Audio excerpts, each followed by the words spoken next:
हम लोग जो है क्लास 9 का देखेंगे निर्देशांक ज्यामिति।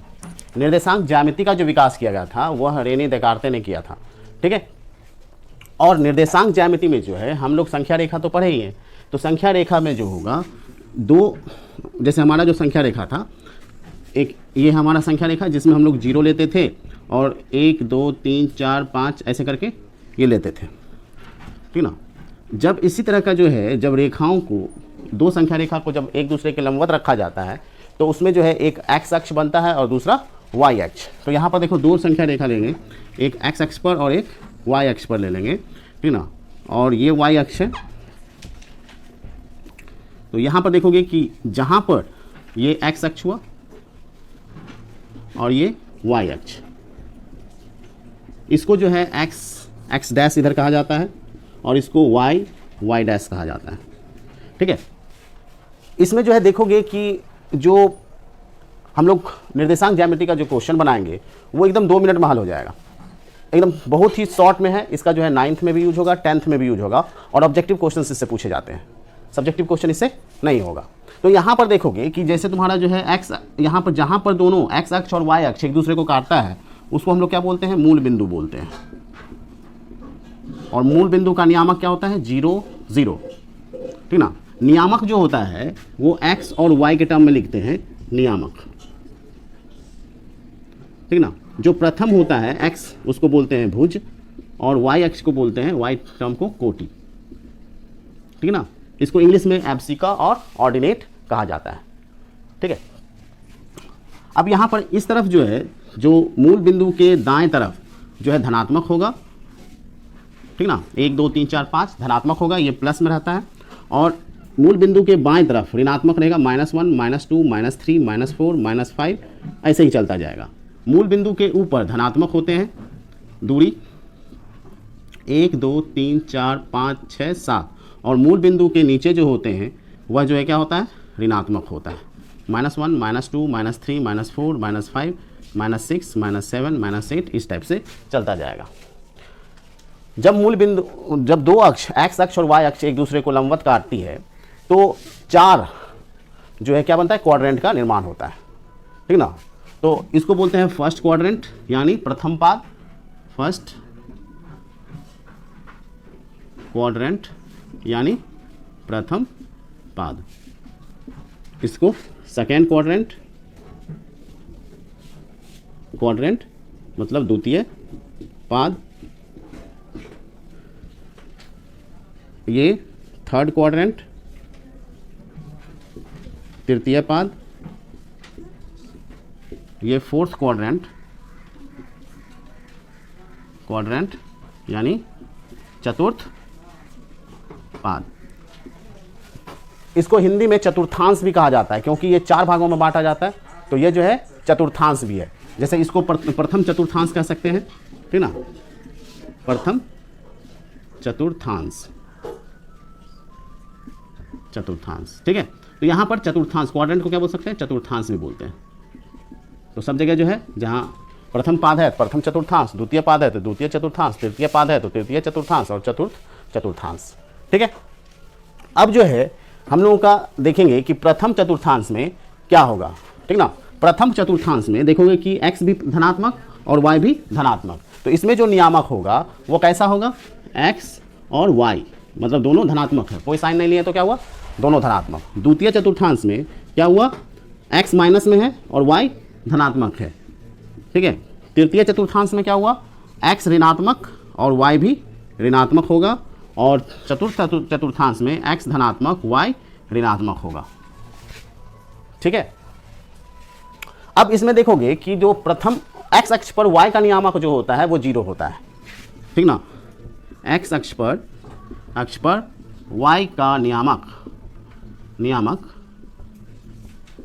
0 यानी शून्य होता है, शून्य होता है। तो यहाँ पर देखोगे कि इसका अगर मान लेते हैं कि अगर शून्य होता है तो इस समय y का क्या होगा, x 0 कोऑर्डिनेट होगा इसका। अगर y अक्ष पर पूछें, y अक्ष पर x का नियामक शून्य होता है, शून्य होता है, इसका मतलब वाई अक्ष पर कैसे लिखेंगे, 0 वाई, वाई तो रहेगा लेकिन एक्स क्या हो जाएगा, 0 हो जाएगा, ठीक ना। और मूल बिंदु का नियामक हमने पहले ही बता दिया कि मूल बिंदु का नियामक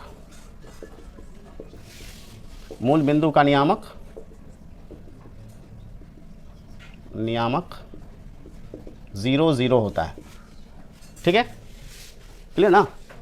अब यहां पर जो है हम लोग इसके बेस पर कुछ क्वेश्चंस देखेंगे, पहले इसको कॉपी कर लीजिए, उसके बाद आसानी से हम लोग सॉल्व कर लेंगे। अब क्वेश्चन हमारा क्या है कि किस चतुर्थांश में या किस अक्ष पर बिंदु -2 4 3 -1 -1 0 1 2 और -3 -5 होगा, ठीक ना। तो आपको जो है कार्तीय तल पर करना है। कार्तीय तल किसको कहा जाता है, एक्स अक्ष और वाई अक्ष जो एक दूसरे को काटता है, ठीक ना, लंबवत। तो ये जो तल निर्माण होता है इसी को हम लोग क्या बोलते हैं, कार्तीय तल कहते हैं। ये एक्स हुआ, एक्स डैश, ये वाई, वाई डैश, ठीक है। अब जो है हम लोगों का जो है कितना है, ये हो गया तुम्हारा 1 2 3 4 5 6 7, एक ग्राफ पेपर पर बनाया जाएगा।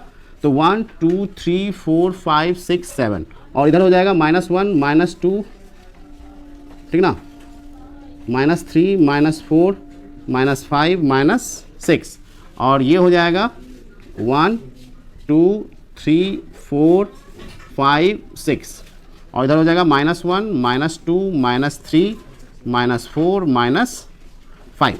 आप बोल रहे हैं -2 और 4, तो अगर प्रथम भुज जो है माइनस में हो और कोटि प्लस में हो तो कौन सा चतुर्थांश होगा, द्वितीय चतुर्थांश में होगा। तो -2 और 4 जो है आपका ये आता है, ग्राफ पेपर करोगे तो ये आ जाएगा पॉइंट, -2 और 4 कौन सा है, द्वितीय चतुर्थांश, सेकेंड क्वाड्रेंट, ठीक ना। ये हो गया फर्स्ट क्वाड्रेंट और ये हो जाएगा ये थर्ड क्वाड्रेंट और ये फोर्थ क्वाड्रेंट, ठीक है। अब जो है हमारा दूसरा क्या है, 3 - 1, एक्स जो है प्लस में और वाई माइनस में हो तो वह चतुर्थ हो जाएगा तुम्हारा फोर्थ क्वाड्रेंट में, मतलब चौथा चतुर्थांश में 3 - 1, ठीक है। 3 यहाँ है, एक्स वाला 3 और वाई वाला -1, तो ये वाला जो आया हमारा 3 - 1 किस में है, चौथा चतुर्थांश में। और फिर -1 और 0, -1 और 0, वाई अक्ष जो है 0 है, वाई अक्ष पर 0 और एक्स वाला जो कितना है -1 है। तो हम लोग जानते हैं एक्स पर वाई का कोऑर्डिनेट 0 होता है ना। तो एक्स पर जो है ये एक्स अक्ष पर हो जाएगा -1, ये -1 0, ये एक्स अक्ष पर हो जाएगा। और 1 2 जो होगा प्रथम पाद में होगा 1 और 2, प्रथम क्वाड्रेंट में है 1 और 2, और फिर जो है -3 -5, -3 और -5 जो हो जाएगा किस में हो जाएगा, थर्ड क्वाड्रेंट में हो जाएगा। इस तरह से हम लोग बता सकते हैं। एग्जाम में जो आपका क्वेश्चन आता है कैसे कि बोलेगा क्या कि -3 -2 किस चतुर्थांश में है, चतुर्थांश में है। तो यहां पर जो है क्या हो जाएगा आंसर, हम डायरेक्ट आंसर देते हैं, ऑब्जेक्टिव्स नहीं दे रहे हैं, ठीक ना। तो यहां पर आंसर क्या होगा, किस चतुर्थांश में, -2 -3 -2 दोनों जब ऋणात्मक हो तो तृतीय चतुर्थांश में, ठीक ना। तो तृतीय चतुर्थांश इसका आंसर आएगा। दूसरा जो है इसी तरह से पूछ सकता है, 3 और -5 में भुज क्या है। तो हम लोग क्या जानते हैं कि प्रथम वाला भुज होता है और द्वितीय वाला कोटि होता है, तो 3 क्या हो जाएगा, भुज हो जाएगा। तो यहाँ पर भुज क्या होगा आंसर 3। अगर इसी में कोटि पूछा तो -5, 5 नहीं लिखना है, -5 लिखना है, ठीक है, -5, ठीक ना। उसी तरह से ये इस टाइप का हुआ। और पूछ देगा 3 0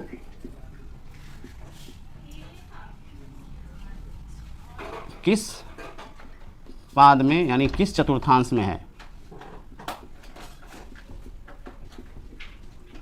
तो ये जो 3 0 जो है किसी भी चतुर्थांश में नहीं है, बल्कि क्या है, एक्स अक्ष पर स्थित है, ठीक ना। ये याद रखना है, ये एक्स अक्ष पर स्थित है, कोई भी चतुर्थांश में नहीं है, ठीक ना, कोई दिक्कत, एक्स अक्ष पर निश्चित है। अब मूल बिंदु का पूछेगा नियामक कितना होता है, तो 0 0, ठीक है। तो इसी टाइप का जो है आपको क्वेश्चन दिया जाता है और ऐसे ही ग्राफ पेपर पर आपको बनाना है। क्वेश्चंस जो है आपको बनाना